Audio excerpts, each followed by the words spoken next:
क्या आवा नौटंकी देखा आवा सब लोग बाप बेटो मिल के क्या कह रहे हैं का रहमान? जा दिया जा तो रही हूँ, हाँ लेकिन एक बात है, का इसके बाद हाँ सही है कब मुलाकात करोगी?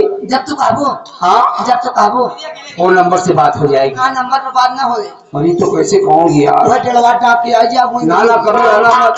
हमरे बाबू बोलते लाठी लाठी मरी, तोरे बाप हरदम लाठी लेके हाथ में बैठे तोरे बाबू लठिए में काट दो रखिए काटो मैं बाबू काट दोगे। खुद ही चश्मा लगा के रखा था हाथ में। बहुत बदमाश रहे हम ना। क्यों लोग पूरे बाबू अरे दीदी कैसे चल रही हो बाबू कहा था 10-20 हजार में का टका दी। क्या बताऊं? पूर्वा सुहानी आई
पूर्वा सुहानी